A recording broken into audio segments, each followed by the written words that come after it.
Hello my loves, and welcome to today's video. Today is actually going to be my book club. I know it's a little early this month, but I managed to get an awful lot of reading in, which is great. So I have my top 5 books. I kind of went on like a chick lit binge this month. My mum gave me quite a lot of books, so I ended up reading a lot of these sorts of chick lit books. And the first one that I have here is this one by Millie Johnson. It's called The Perfectly Imperfect Woman. She is an amazing author. She's absolutely brilliant, and I love all of her books that I've read. And basically, this woman's life, Marnie Salt is her name, has gone completely off course. She ends up having a relationship with a married man, and his wife comes into her workplace, and she ends up having to quit her job. She's a baker. She really enjoys baking in her spare time, and she meets a lady on a baking chat room. And this lady she discovers being the owner of a village, effectively, in the Yorkshire Dales. And when she loses her job, this woman thinks that she's going to move, and she moves into a small cottage in this village. And it's all about the intricacies and the secrets of village life, and this woman's strained relationship with her mother and her sister. And it says here, she discovers everyone has imperfections, and that is not such a bad thing. After all, your flaws are perfect for the heart that is meant to love you. So it is a love story. There is a love interest in there. His name is Herve, and he has come from Norway and ends up living in this village, and they fall in love and they have a lovely time. So yeah, it's a brilliant book. I would highly recommend, if you like these sorts of books, to look at Millie Johnson, because she honestly, her writing is getting better and better and better with every book she releases. It's absolutely fantastic. Okay, the next one I have here is actually one of the favourites that I read this entire month, and it's called The Little Cafe in Copenhagen, and it's by an author called Julie Kaplan. I had never heard of this author before, but I will definitely be reading other books of hers because they were really well written. Basically, it starts off, there's a woman called Kate Sinclair, and she is a publicist, and she ends up taking on a ridiculous job.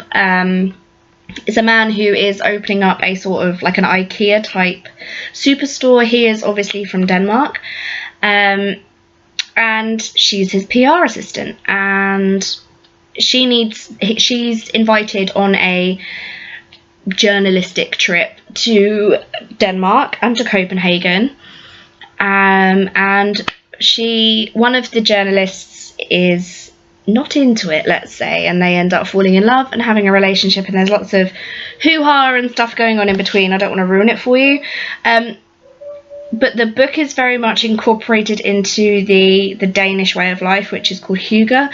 If you don't know what hygge is, I will leave a link down below so you can go and read up on it. It's kind of hard to explain, so I will leave it for you guys to read because I'm not going to explain it very well, but it is a way of life that I would love to embrace, and we're going to give it a go, so I'll let you know how that goes. Okay, next up is, this one did take me quite a while to read. It's called The Island of Secrets by Patricia Wilson, and this is about a woman and her mother live in the UK. She has Cretan blood, and she wants to know why her mother's family are so estranged from her. So she goes to Crete and she finds them, and there's a lot of very dark family secrets and history. If people don't know, in the Second World War, Crete was actually kind of like a base for Nazis.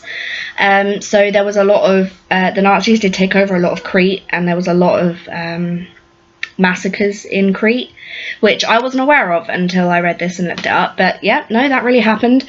And then in the 1970s, because of communism and stuff, the Crete had sort of like secret police, and there was things that you could not do, things that you would be killed and executed for, like murder. If you murdered somebody, even if it was in self-defense, you would then be murdered by the special military police called the junta. And so there was a lot of all of this stuff in her past and in her mother's past, and there was a lot of like family secrets, because in places like Crete and Greece, especially in smaller villages, everybody knows everybody, and you're probably related as well. So yeah, it's a really, really, really good book.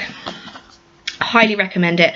This is the first sort of book that Patricia Wilson has done. From what I've seen online, most of her books are more of the sort of erotic Mills and Boon type deal, but this is not about that, and it's absolutely fantastic. I would highly, highly recommend giving it a read.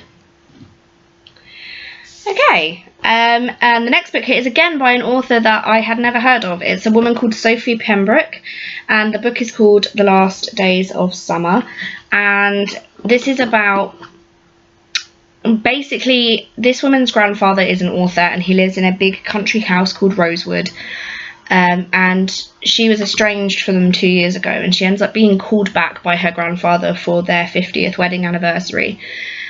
He unfortunately dies, and when she's there, she has to face up to a lot of family history and things that she'd done. She'd slept with her sister's fiance just before the wedding, so her sister obviously was not talking to her, and her sister had also told her grandmother. There was a lot of tension, although people weren't really sure what had happened.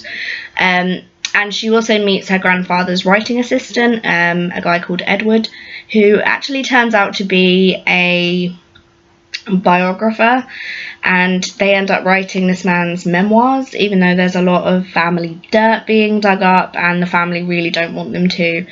And she ends up moving back and being accepted back into the family fold, and her and Edward live a happily ever after. So yeah, it's a really, really good book. It's quite a simple one. As you can see, it's not very thick, like it's not a very big book to read. I would say this is perfect for sitting in the garden or sitting by the pool if you're on holiday. You know, just a nice, easy, quick book to read. That, I mean, this took me like, I think, 2 days to read. So it's not a difficult read, which is actually something I really enjoy when I'm reading these sorts of books. I don't like them to be really intense. I do prefer them to be easier to read. And finally, I have wanted to read one of this lady's books for a while, and luckily enough my mother had read this one and said that I could borrow it. It's an author called Rosanna. She is someone I hadn't heard of until recently. I don't know if she's a particularly new author or not, but this is the one I haven't finished yet, and so I'm pretty much most of the way through now. I'm about 3/4 of the way through it, and so far it's absolutely brilliant. I am hooked. It is a brilliant book. It's very, very, very well written. It is based on the island of Belle-Île, which, if you don't know, is a real place. It is an island off the coast of Brittany in France, which the south of France, or any of these sort of Breton islander places, hold such a place in my heart. I don't know why. I am totally attracted to them. I love reading about them. I love looking at pictures of them. I would love to go to one eventually, one day in my life. To be fair, anything about France, I am a bit of a France addict. France and Italy are my two particular favourites in Europe. I love reading about them. I love when stories are based there. I love reading fiction based there. I love reading fact based there. So this is based there, and basically this young girl, or this girl, lives in Cornwall, and she ends up having to go back to the island. Hang on a minute, mate. Yeah, sorry about that. But yeah, so it's about this girl, and she lives in Cornwall. She left the island when she was young and moved to Cornwall, which was her mother's homeland. And she comes back because her mother's dying.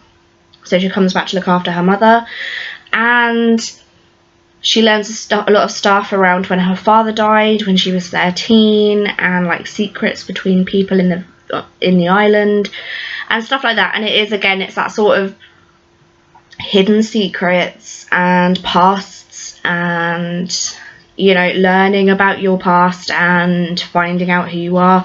The book itself is called Her Mother's Secret. I don't know if I actually told you, but I will let you know what I think at the very end. But at the moment, I absolutely love it. I think it's a brilliant, brilliant book. She's a fantastic author, and I cannot wait to read more of her. So I really, really hope you enjoyed this month's book club. If you did, then please give it a big thumbs up and press the big red subscribe button to see some more of me. I will, as always, list all of the books down below and where I buy my books from when I buy them online. And I will also link a website for Hugo for you guys to check out. And I will also link all of my other social medias, my Instagram, my Twitter and my Snapchat, for lots of behind the scenes fun. And I will also link my blog, where there is new written content every Wednesday and every Sunday. And there is new video content here every Tuesday, Thursday and Saturday. Thank you very much. Bye bye.